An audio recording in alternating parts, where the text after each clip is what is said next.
Let's vote. The yeas are 227, the nays are 173. The question of consideration is decided in the affirmative without objection. The motion to reconsider is laid on the table. For what purpose is the gentleman? Thank you, Madam Speaker. For the purpose of debate only, I yield the customary 30 minutes. Gentleman will suspend, excuse me. The gentlewoman from Florida, for what purpose does she rise? Thank you, Madam Speaker. I request unanimous consent to remove my name as a co-sponsor from H.R. 605. Without objection. Thank you. House will be in order.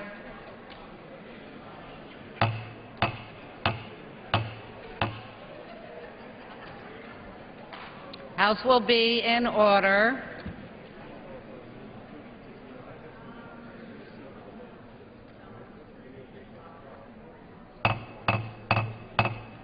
House will be in order.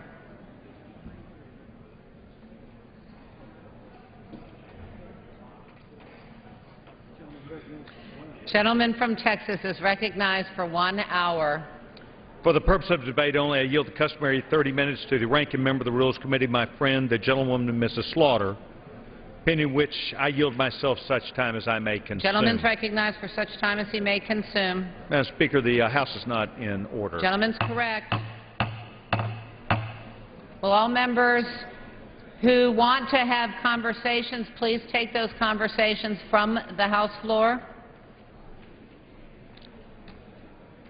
On both sides of the aisle. Members will take conversations off the House floor, please.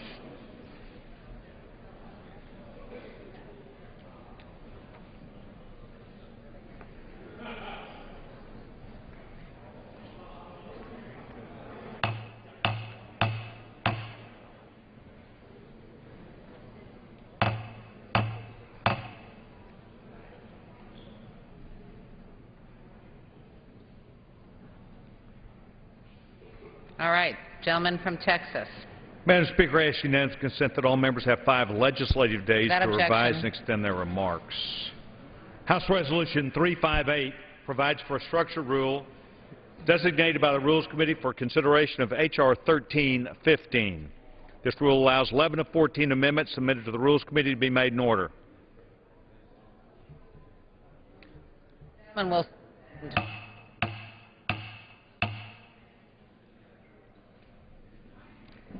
Will members please take your conversations off the House floor? And to those members who are talking in the chamber, please either stop talking or leave the chamber, please, on both sides of the aisle.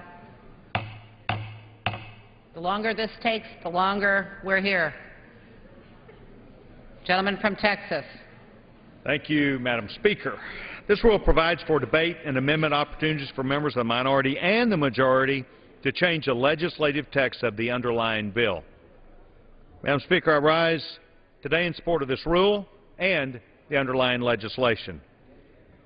This legislation, the Consumer Financial Protection, Safety and Soundness Improvement Act, was introduced by my dear friend from Wisconsin, the Congressman Sean Duffy, on April 1st, 2011. The bill went through regular order, with hearings, subcommittee markup, and a full committee markup. Madam Speaker, the House is not in order. Gentleman is correct. Colleagues, please take conversations off the House floor.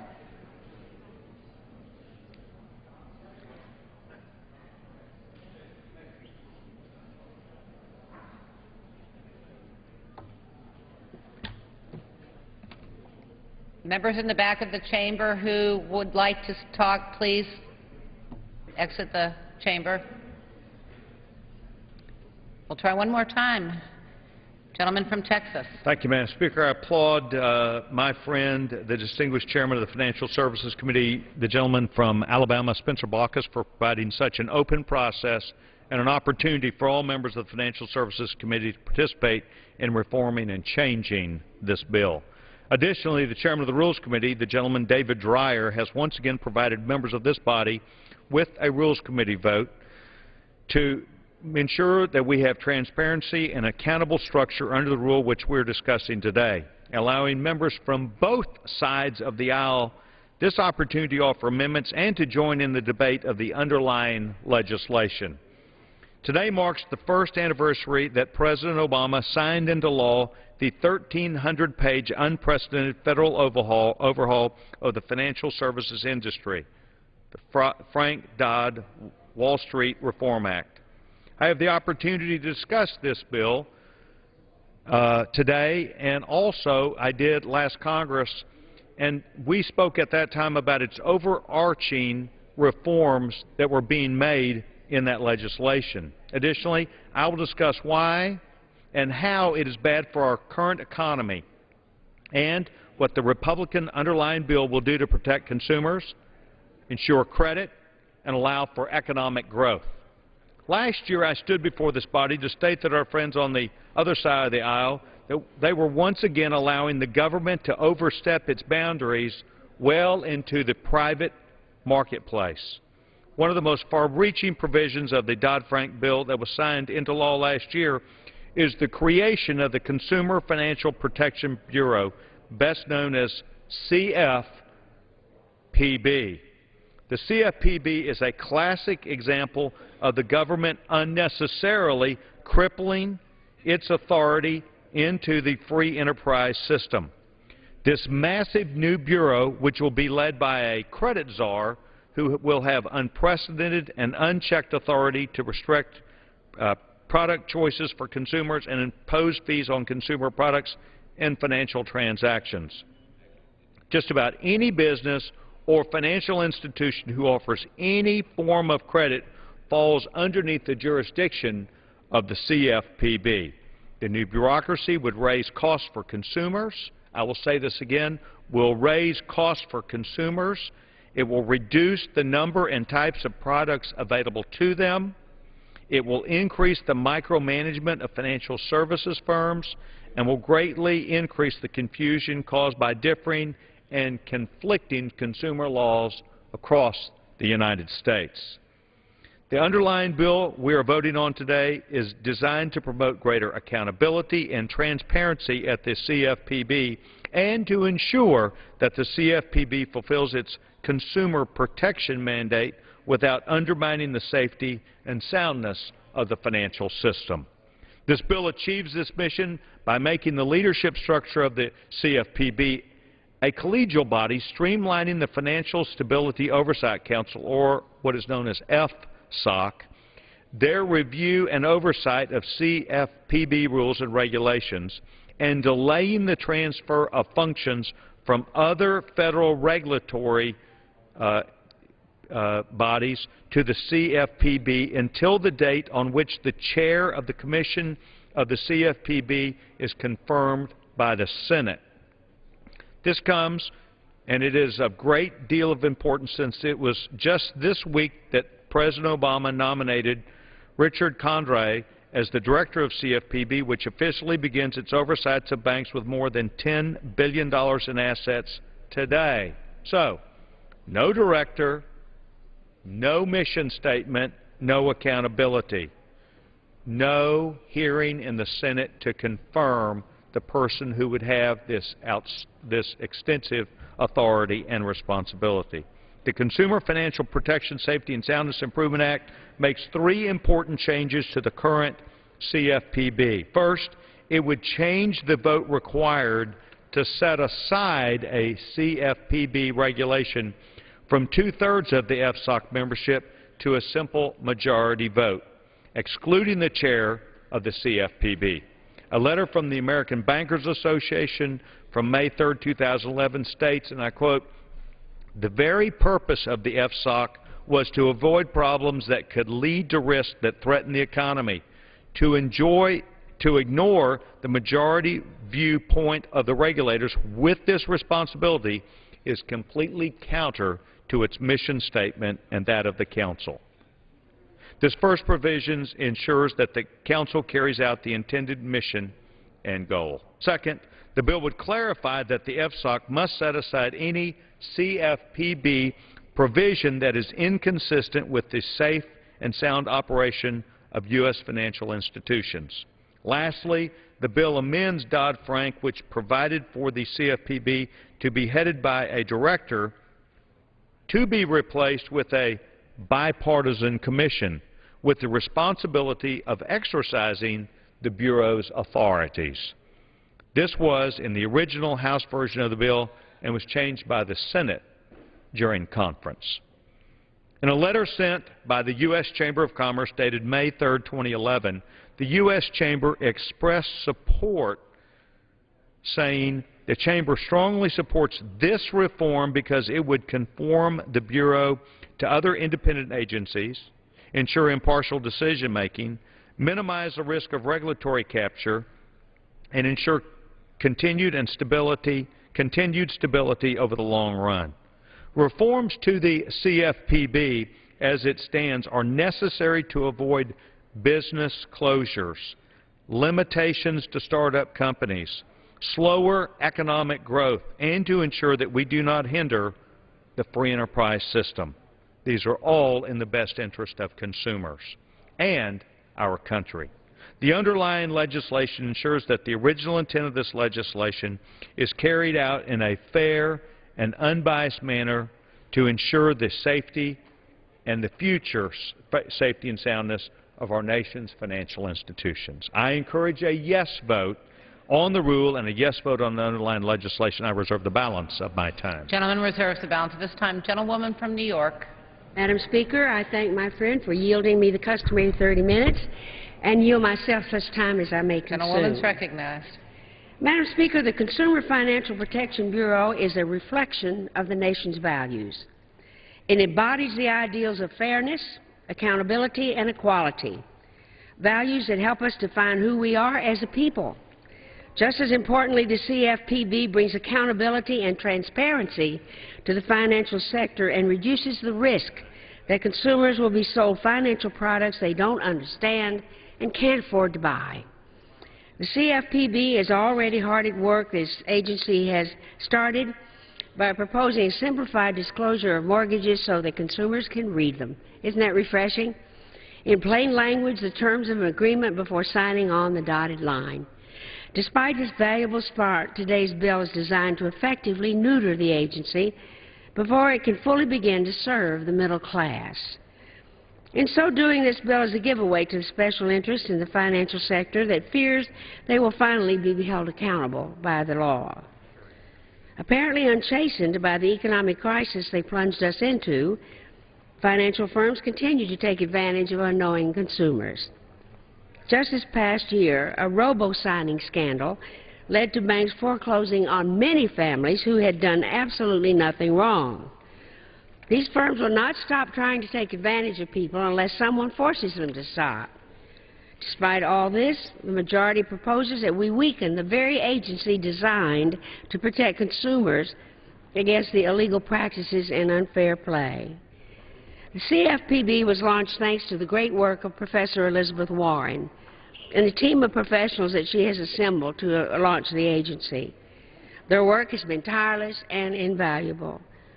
Professor Warren acutely understands the struggles of American families, and her words summarize nicely the choice members of Congress are being asked to make today. While speaking about the nomination of Richard Cordray to head the CFPB, Professor Warren said, and I quote, "I remain hopeful that those who want to cripple this Consumer Bureau will think again and remember the financial crisis and the recession and job losses that it sparked began one lousy mortgage at a time. I also hope that when those senators and congressmen next go home, excuse me, they ask their constituents how they feel about fine print, about signing contracts with terms that are incomprehensible, about learning the true cost of a financial transaction only later when fees are piled on or interest rates are reset.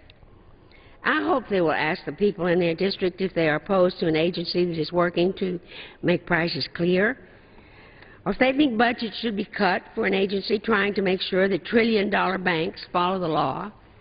And members of the House would do, end quote, members of this House would do well to remember her words.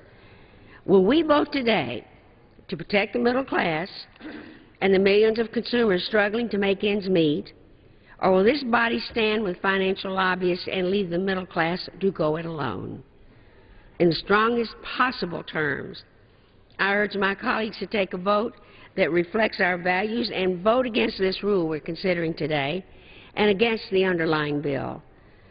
Please, let's stand up for the American family and to help the helpless people who are simply struggling to get by, despite what we have done for them. And I reserve the balance of my time. Gentlewoman reserves the balance of her time. The gentleman from Texas. Thank you, Madam Speaker.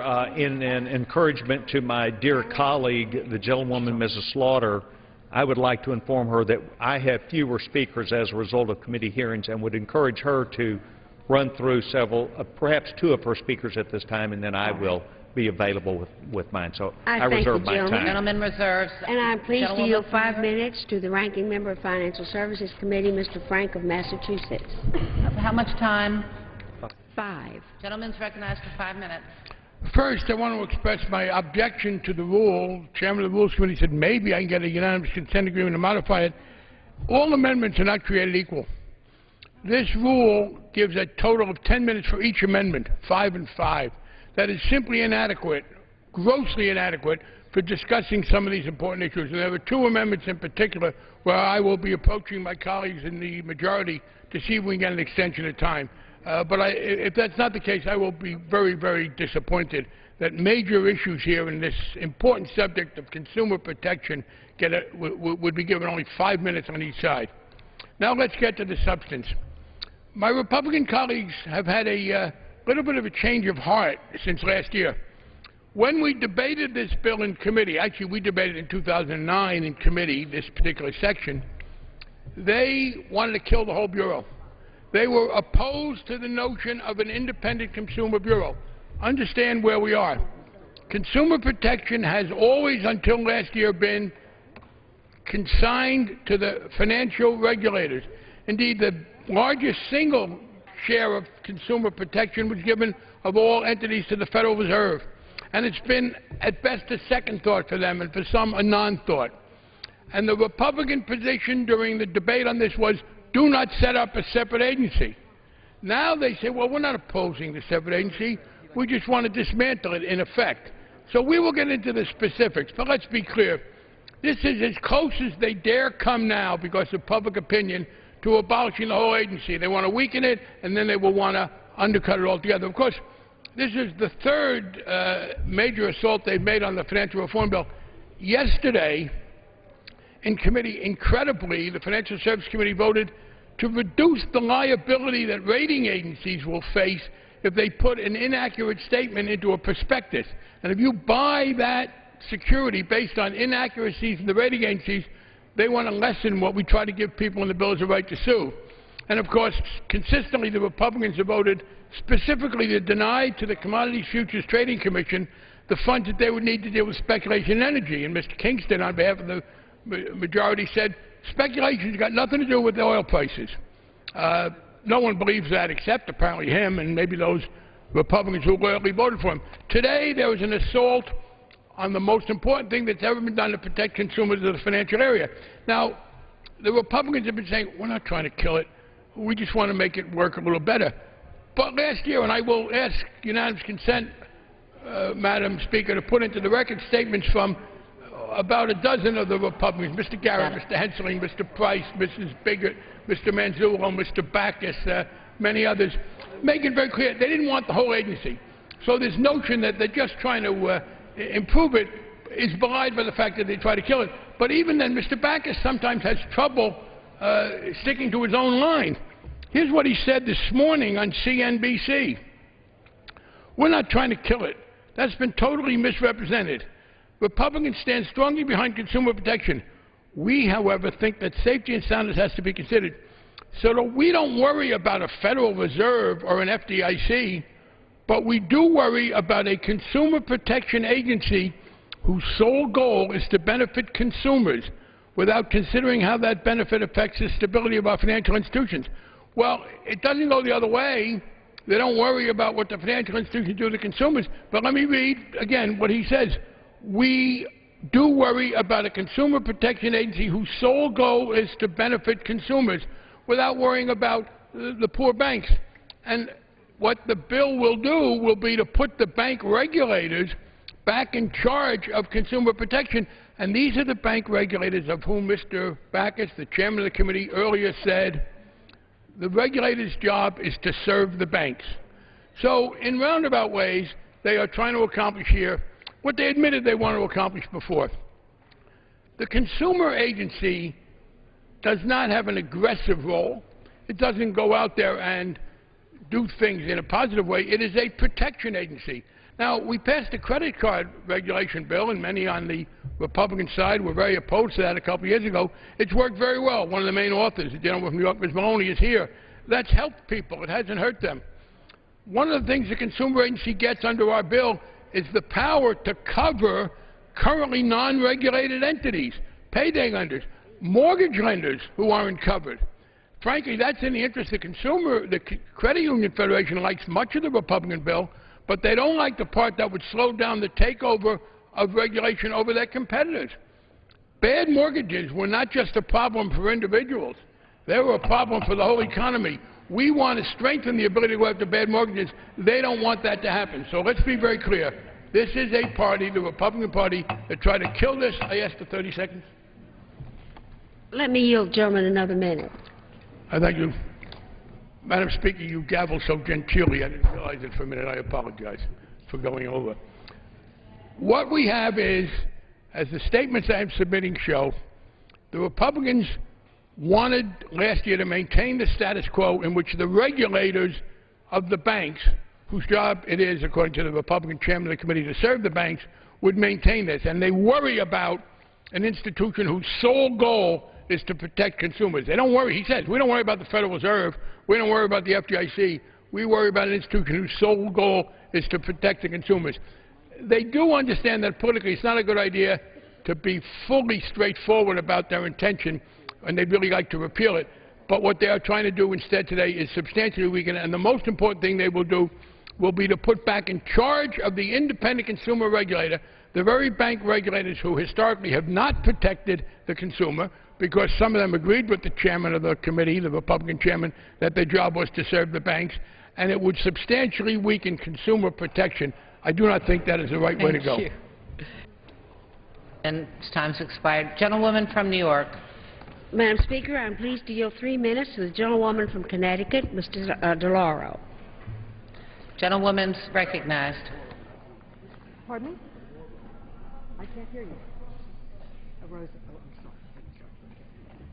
sorry. I couldn't hear you. Madam Speaker, I rise in strong opposition to the majority's attempt to undercut the Consumer Finance Protection Bureau, just as it is set to open its doors. Yet again, this majority is siding with Wall Street, credit card companies, predatory lenders, and against the interests of the American people. 3 years ago, we suffered an economic meltdown that was brought on by greed, corruption, and well-documented incidents of predatory behavior. We are still dealing with the economic ramifications of that collapse today, and people all across America are losing their jobs and fighting for their homes. That is why, as part of the financial reforms that Democrats passed last year, we created the Consumer Financial Protection Bureau to reintroduce transparency and accountability in the financial sector, to put an end to predatory lending practices that were abused by the banks and the mortgage lenders, to precipitate this crisis, and to protect the public from future malfeasance. But now this Republican majority wants to undo all of that hard work, put Wall Street back in the driver's seat. The bill eliminates the Bureau's independence, and it gives the regulators who missed the financial crisis, it gives them veto power over its actions, all to ensure that nothing of consequence gets done to rein in Wall Street. In order to promote gridlock and guarantee the Bureau is unable to curb the abuses that led to the financial crisis, the bill before us also removes the position of director and installs a 5-member commission at the head of the agency, while delaying consumer protection authorities until a commission chair is named. This comes as Republicans have constantly attacked the Bureau's architect, Elizabeth Warren, made clear that they will not approve any nominee for director, including President Obama's nomination of Richard Cordray last week. We are not here to represent the interests of Wall Street, of their banks, predatory mortgage lenders, credit card companies, as my Republican colleagues are choosing to do by smothering this new agency in its crib. We are here to represent the American people. That is what the Consumer Financial Protection Bureau has been designed to do. I urge my colleagues, put Main Street before Wall Street. Stand up for ordinary, hardworking, middle-class families. Oppose this rule and the underlying legislation, and I yield back. Gentlewoman yields back. Gentleman from Texas. Thank you, Madam Speaker. This time I'd like to yield 4 minutes to the gentleman from San Antonio, Texas, a freshman member of this body, Congressman Francisco Kiko Canseco. Gentleman from Texas is recognized for 4 minutes. Thank you, Madam Speaker, and thank you, Mr. Chairman. I'd like to thank Mr. Duffy, Chairman Baucus, and Chairman Capito for their leadership on this important matter. Madam Speaker, I rise in strong support of the rule and the underlying bill, with which important measures of accountability to an agency that currently operates independent of any real oversight. The mission of the Consumer Financial Protection Bureau is indeed puzzling. How exactly a government bureau is going to determine what financial products are suitable for every American family has never been explained. I have great concern that consumer protection is merely an euphemism for consumer restriction and consumer control. But equally concerning is that this agency currently operates outside the normal checks and balances that exist as a bedrock of our system of government. The director of the agency has enormous influence over family decisions regarding credit cards and mortgages, and there currently exists an extremely high and nonsensical standard for overturning a CFPB rule. The director can set the CFPB's budget every year without ever having to appear before Congress. Despite all of this, the person appointed by the President to advise Treasury on the setup of this agency came before the House Financial Services Committee and called it the most constrained and the most accountable agency in government. Only in Washington could someone make that claim with a straight face. I fully support H.R. 1315, which would replace the single director with a more democratic commission and would also require a simple majority of vote of the Financial Stability Oversight Council to overturn a CFPB rule. Madam Speaker, the financial crisis did not occur because of a lack of rules, and it certainly did not exist because of a lack of federal bureaucracies. Regulatory overkill does not equal effective regulation. It means fewer jobs and higher unemployment.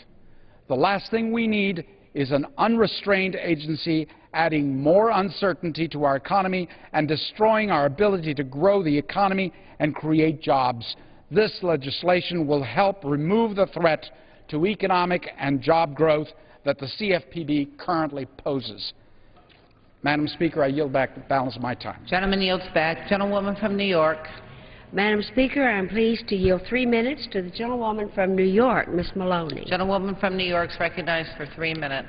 I thank the great leader from New York State for her leadership on this committee and this great Congress and for fighting every day for the American people in New York State. 1 year ago today, President Obama signed into law the Dodd-Frank Wall Street Reform and Consumer Protection Act. This landmark law helped restore faith in our institutions and markets, helped our economy, and helped consumers. Yet on this historic day, my friends on the other side of the aisle are doing everything they can to defund, defang, and derail the important Consumer Protection Office. Now, what is this office supposed to do? It is going to make prices clear to consumers, risks clear to consumers, and make markets work for the American middle-class families. We need this independent office. For too long, no one was looking out for consumers, and we paid dearly for it in the financial crisis. But now, with the CFPB, everyone who takes out a student loan, everyone who takes out a mortgage, everyone who takes out any financial product will have a financial consumer protection agency on their side. And we need this protection. Just yesterday, it was reported that one of our largest institutions received the largest fine ever, $84 million, for illegally pushing borrowers into subprime mortgages. 10,000 Americans in this suit alone for falsifying loan documents. If a CFPB had been in place, that could have helped the 10,000 people. Let me tell you, I'm calling this Republican bill. Let's just forget that the financial crisis ever happened. Let's just forget the pain that it caused to people and the painful lessons of the Great Recession. These practices cost our country dearly. According to the figures from the Federal Reserve, between the spring of 2007 and the first quarter of 2009, the U.S. household wealth fell by about $16.4 trillion. That is pain to the overall economy and to the families. And that is a sum that would be more than enough to pay off the entire U.S. national debt. And if the CFPB had been in place in 2001, we might have avoided the most painful and disruptive economic downturn in our lifetime. We must fight to keep this in place to protect consumers. And I believe when it comes to great recessions, once is more than enough. Let's stop these practices that hurt consumers, protect our overall economy, and protect our people. The American people agree. Gentlewoman's time has expired. 93% favor it. The American people favor the CFPB. Gentlewoman's time has expired. Its doors and protect consumers. I yield back. Gentlewoman's time has expired. The gentleman from Texas. We'll continue to reserve our time. Gentleman reserves. Gentlewoman from New York. Madam Speaker, I am pleased to yield 2 minutes to the gentleman from Vermont, Mr. Gentleman Welch. from Vermont is recognized for 2 minutes. I thank the gentlelady. If there is a problem with the Dodd-Frank bill, it's that it was passed 2 years after rather than 2 years before the Wall Street meltdown. That was a catastrophe. It was so bad that one of the most conservative presidents in the history of this country came to Congress with the Goldman Sachs Secretary of the Treasury pardon me, asking Congress to authorize $750 billion to bail out Wall Street collapse. That was an avoidable situation. The reason it collapsed is because of the fact that the only problem worse than no regulation or little regulation is no regulation at all. And that's what Wall Street had enjoyed. The heart of the crisis were these subprime mortgages that were loans to people who had no documentation, no ability to pay them back. They were sold and peddled not because there was even an expectation that they would be paid back, but they were sold to the mortgagees so that they could then be sold off to investors.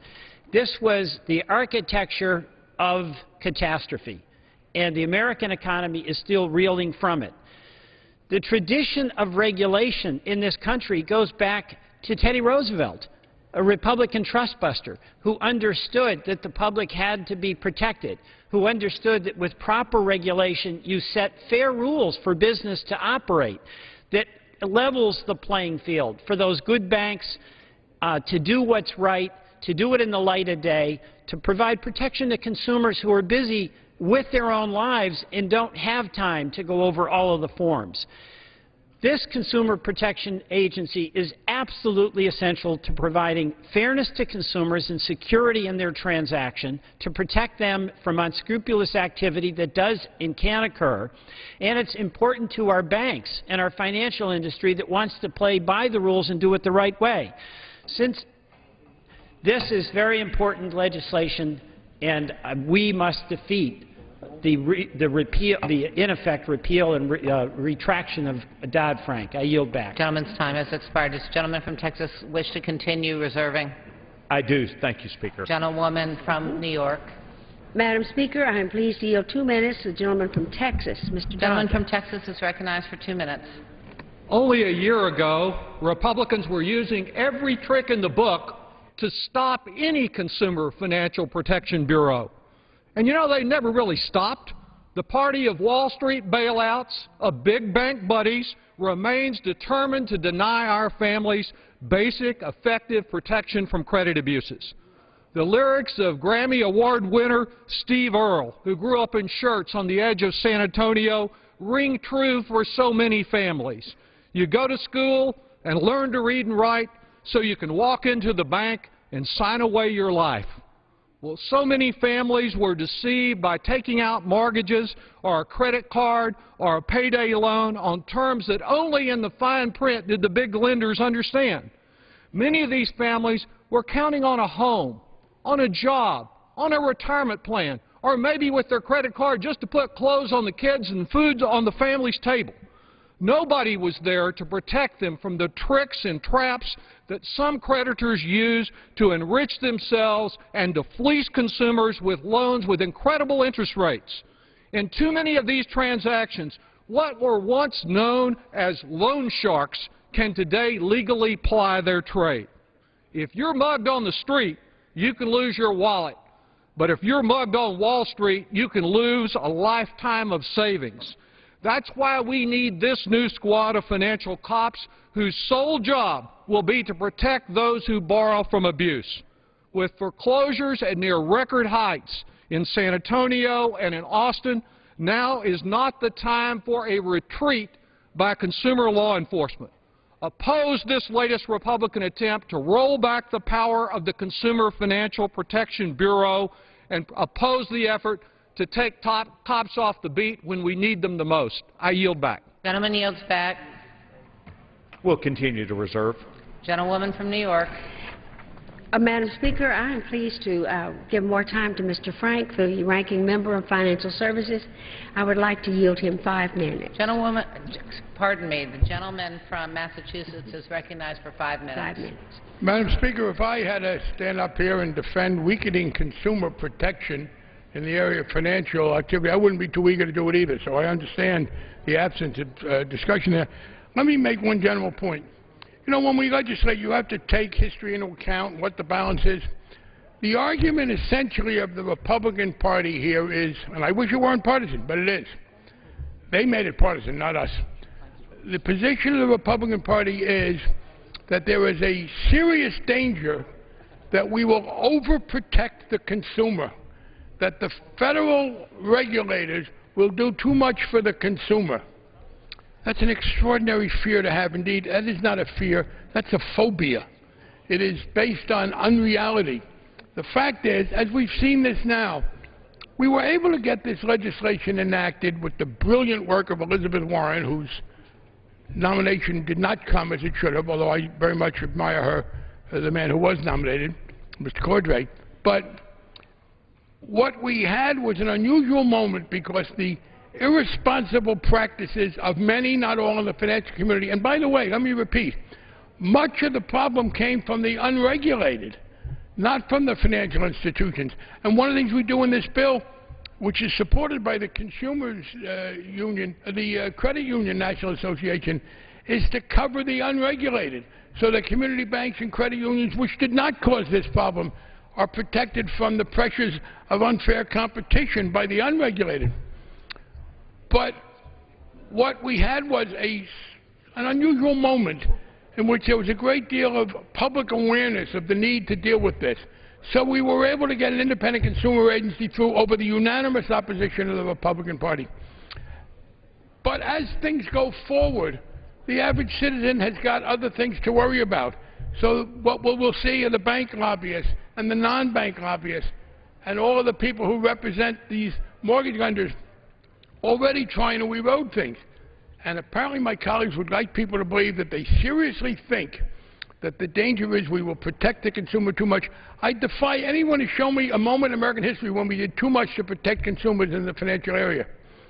What we try to do here is to put something in place that will go against that overriding tendency to underprotect the consumer. And the Republicans say, oh no, we're for consumer protection. We're not trying to abolish this agency. Yes, they are. And let me cite the bill they sponsored last year. The gentleman from Illinois, Ms. Biggert, supported the bill. And what it did was it would take the Federal Financial Institutions Council, expand it to 14 members. It would put on there for consumer protection a whole range of cabinet officers and others. And it would give them the power to study this issue. But it is very, very clear that this council would have no power. Here's what it says. This is the Biggert bill that was submitted instead of an independent consumer agency with enforcement powers. Page 5. No provision of this subsection shall be construed as conferring any enforcement authority to the council. Here's what it does. To come to the aid of the beleaguered consumer, it sets up a hotline. I don't know what movies they've seen, but I can't remember one where a hotline rode to the rescue of the imperiled. So they shall establish a toll-free hotline and website to contact regarding inquiries or complaints related to consumer protection. And what does this powerful council do with this important hotline? It refers the inquiries or complaints to the appropriate council member. You know who your council members are? The bank regulators, the Federal Reserve, the controller of the currency. So instead of having an independent agency, and yeah, the chairman of the committee, Mr. Backus, said, we think that safety and soundness has to be considered. So we don't worry about a Federal Reserve and FDIC. They had no interest in the fact that they underprotected consumers and allowed consumers to be abused historically. We do worry, Mr. Backus says, about a consumer protection agency whose sole goal is to benefit consumers without considering how that benefit and effect affects the banks, because he believes the regulators are there to serve the banks. So here's the Republican plan. You take the bank regulators, you throw in a few other cabinet officers, you get it to an unwieldy size, you let them do studies, and you let them set up a hotline. You let them set up a hotline with a powerful tool, and when things come in over the hotline, they then refer them back to the very same bank regulators who failed to do this. Now, that's what they really wanted. We were able to get this passed, and they know it's popular. They understand what the public thinks. The public does not think that the poor banks need to be protected against these rapacious consumers. So they come up, instead of repealing it outright, with ways to weaken it. We ought to reject this because this particular bill is a proxy for what they really want to do, abolishing the whole agency. Gentleman's time has expired. Gentleman from Texas. Thank you, Madam Speaker. You know, I'm going to have to stand up for what we're here for today, and that is, Madam Speaker, that after this bill was passed, it took almost 1 year for the President to appoint the person who would run the CFPB. The person who runs the CFPB is required to have Senate confirmation. During Senate confirmation, it's a process that takes place for senior administrators who run our government. During that period of time, this person would be expected, who is nominated by the President, would be expected to come on behalf of the agency as a result of understanding their mission statement and the things that they do, would be expected to come to the United States Senate and to express their ideas. This is a brand new agency. How it would be run, what their mandate would be, how they would manage the assets and resources not only of the agency, but how they viewed that mission statement vis-a-vis the industry. The President took a year to nominate this person.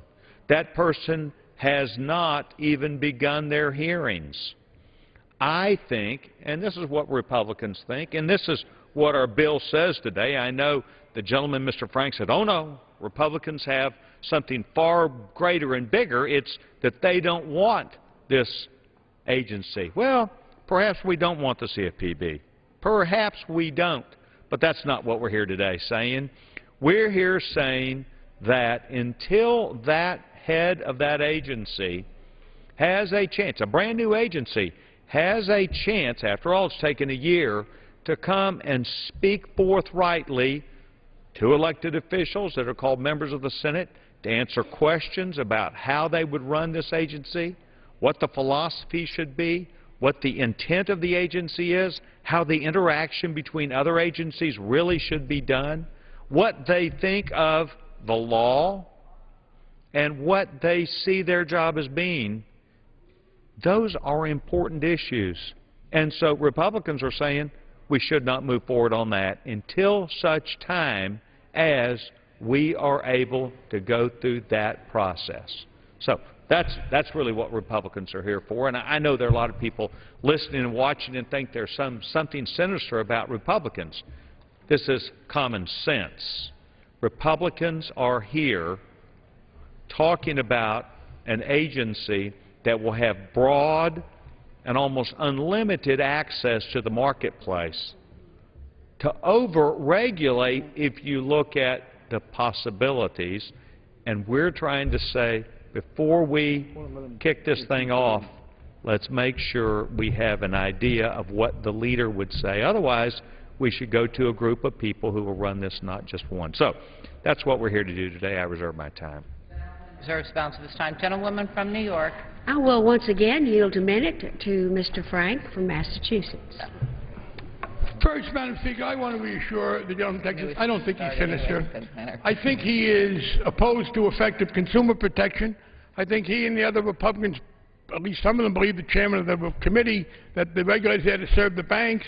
I do believe that they were opposed to it last year, and I appreciate his honesty, his approach towards openness when he said perhaps they're against it.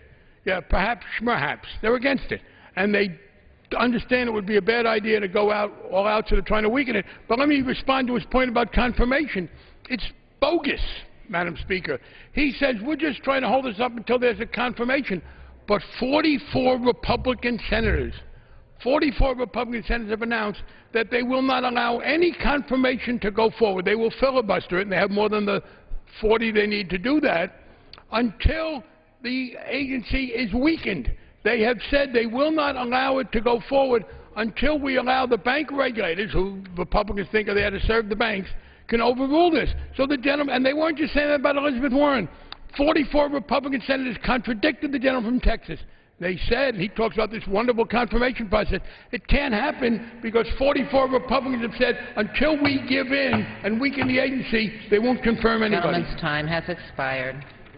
Gentleman from Texas. Thank you, Madam Speaker. You know, I appreciate the gentleman's perspective of looking into my brain and knowing what I think, or talking about how 44 senators override what I'm saying.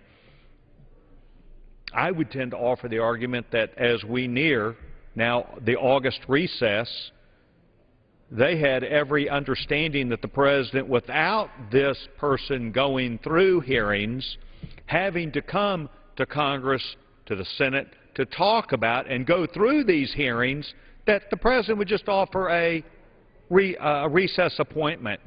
In other words, bypassing exactly what we're talking about should happen, and that is where this brand new nominated person, after a year, waiting till just a few weeks before the August recess, they would just, I'll let the gentleman have his own time. I got my time, you can get yours. You have plenty of time. And Madam Speaker, what we're saying is we're not going to allow in the Senate, the 44 senators are saying they're not going to allow a recess appointment where this person is appointed, nominated, and just gets it done because the Senate is gone. We're not going to allow him to skip out of coming and having to be thoughtful and talking about what he's going to do as the head of this CFPB. So to say that 44 senators really are trying to do the wrong thing, or that I'm here trying to suggest something different, is not true. We believe that this new agency must have the person that's going to head it to come to Congress, be forthright about and open to hearing questions and responding back. I think that's open, honest, transparent, and legitimate. And if the President waited a year, he should expect that we would probably have an opinion that we would not want a recess appointment. I reserve my time. Reserves the balance of his time. Gentlewoman from New York. Madam Speaker, I'm pleased to yield 2 minutes to the gentleman from New Jersey. Mr. Gentleman from New Andrews. Jersey is recognized for 2 minutes. Without objection. I thank my friend from New York for yielding. Tomorrow will be yet another Friday without a paycheck for 15 million Americans. And this is the 198th day of the Republican majority. It's the 198th day that they brought no legislation to the floor to address the jobs crisis and create jobs for the American people. Now, most of those 198 days, they've ignored the problem. Today's bill is a curious approach to the problem that I think makes it worse. Americans painfully remember what happened in the fall of 2008 when the big banks started to go under and slip under. People's 401k accounts melted. People's home equity disappeared, and to this day, most Americans' homes aren't worth nearly what they were worth in the fall of 2008. Foreclosures went up, jobs went down, people's hopes went out the window. The predicate of today's bill is the reason that all happened is there weren't enough regulators watching the banks. Or excuse me, the predicate of today's bill is that there were too many regulators watching the banks. I had it backward because it's so obvious. You understand that today's bill starts from the presumption that the problem here is that there were too many people watching what the banks did to make sure they did the right thing by the country. I think exactly the opposite was true. I think the fact that these banks could take money insured by the taxpayers under the FDIC and gamble it on credit default swaps was wrong. I think the fact that they could sell junk bonds masquerading as valid mortgages was wrong. I think the fact that they charged extortionist credit card interest rates was wrong. I think the fact that they papered over loans for people who never should have gotten loans was wrong. And the problem was not that their hands were too tied. The problem was that they were being ignored by the regulators. We yield the gentleman another minute. Is recognized for additional 1 minute. I appreciate the gentlelady. So I would just say to you that after 198 days of essentially nothing on jobs, they now bring to the floor a bill that says, let's fix the jobs problem by having fewer regulators watch the big banks. There are very few people in America who think the problem is the banks didn't have enough regulators. Unfortunately, almost all of them are in this chamber on the Republican side of the aisle. I yield to my friend. My friend is unfair to the Republicans because they do create more jobs in this bill. The CBO says this bill will cost $71 million because instead of the single administrator, they want to create 4 more bureaucrats with more staff. So CBO says this will cost $71 million. So, in fact, there are some jobs they're going to create. They'll be for bureaucrats who can dilute the activity of the Consumer Bureau. You know, I respectfully would correct the record then and say the Republicans have not created no jobs. They've created 4 for 4 more bureaucrats who will ignore the abuses the banks are predicating on the American people. I yield back. Gentleman yields back. The gentlewoman reserves. The gentleman from Texas is recognized. Thank you, Mr. Speaker. Mr. Speaker, this time I'd like to yield to the 5 minutes to the gentleman, the chairman of the Financial Services Committee, gentleman from Birmingham, Alabama, Mr. Baucus. Gentleman from Alabama is recognized for 5 minutes. I thank you, Speaker. Speaker, I've been listening to the debate on the floor, and although this was concerning the rule, there have been a lot of false claims lodged against what this legislation does. It does not gut the Consumer Financial Protection Bureau. It is not anti-consumer. It is not an attempt to repeal Dodd-Frank. It does 3 simple things, and all 3 of those things, Mr. Speaker, the Democrats were for before they were against. These are all proposals that they have made. We all know who the person that first proposed the Consumer Financial Protection Bureau is. I think all the members of this body would say it was Elizabeth Warren. What did she propose? Well, she proposed a bipartisan commission. She did not propose the end result of Dodd-Frank, which was an unaccountable czar. Instead of creating a 5-member board, as is done for almost every other agency, the one exception being the EPA and the OCC. Both of those, the OCC is accountable to Congress because it is part of the Treasury Department. It is subject to OMB. The EPA is a presidential appointment, a cabinet member. He has to be confirmed. But not only that, he has to come to the Congress for appropriations. There's no accountability on the part of this body. Now, I would yield to the gentleman, or I'll yield him 10 seconds just to answer this question. He's got to his feet. Was a bipartisan commission proposed by Elizabeth Warren? Number one, and then you can respond to or ask me a question. But my number for one question: did she propose a bipartisan commission? And number two, is that what you introduced into the House, saying that was the fairest approach?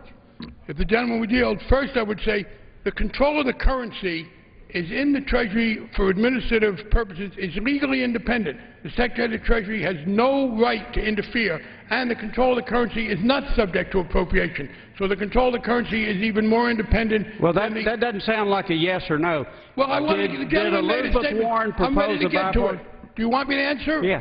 Okay. You made a statement about the control of the currency, which I thought was inaccurate. I want to correct it. Now, as to Elizabeth Warren, yes, that's what she originally proposed, and I decided, and others on our side decided, that this would be more effective. We thought, after listening, that the 5-member commission wouldn't work as well, particularly with the Senate refusing to confirm with the 44 That's senators. right. So, yes, we listened, and we decided it would be a stronger agency. I take back my time. What the gentleman has said is, yes, that's what Elizabeth Warren proposed.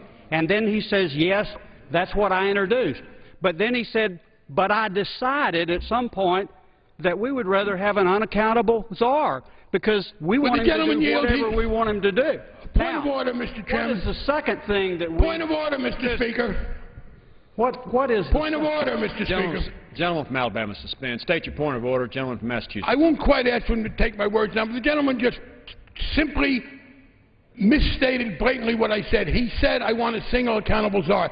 He was not quoting me. I said I wanted a single person. Well, the gentleman state his point of order. Yes, it is that the gentleman misstated my words quite clearly, and I believe they should be taken down if he's not ready to rescind them. I will change my remarks. He said a single director, which doesn't have to come to Congress for an appropriation.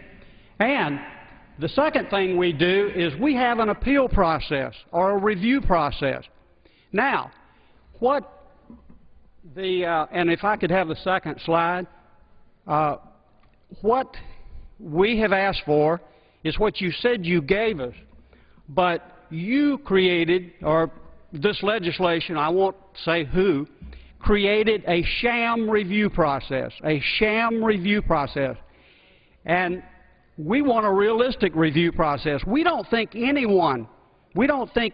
single person ought to be able to dictate a rule without any accountability. So our third slide, so what do we do? What is set up in Dodd-Frank? What is set up is 7 out of the 10 regulators have to determine that any one rule will endanger the entire financial system. In other words, one rule, if 7 of President Obama's 10 appointees, if it takes 7 of the 10 to say that it would bring down the entire financial system, well, how would one rule ever do that? What we say is it endangers the safety and soundness of our financial institution. And that's all we do. That's all we do. The gentleman's time has expired. The gentleman from Texas reserves. The gentleman from Colorado is recognized. I'd like to inquire as to how many speakers remain on the gentleman from Texas' side. I appreciate the question. We are through with our speakers and would encourage the gentleman to finish his side, and then we'll close. Thank you. I'd like to inquire as to how much time remains. How much Well, time the gentlewoman from New Yes. York has 2 minutes left. I thank you very much. Then I shall use that to close. My colleague, I understand, has no more speakers. Mr. Speaker, this rule and this bill will do nothing but get in the way of the important work of an agency designed to help consumers who are being taken advantage of by unscrupulous lenders.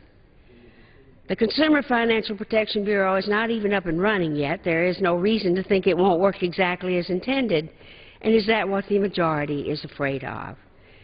Are they afraid that CFPB will make prices clear, that they'll make terms and conditions clear, that they will ensure that mortgage disclosures are short, relevant, and understandable by the consumer and the lender? Well, they're worried about letting consumers shop for the best product at the lowest price, to help consumers understand the true cost of a financial transaction, that a cop on the beat will make sure the largest financial institutions in this country are following the law.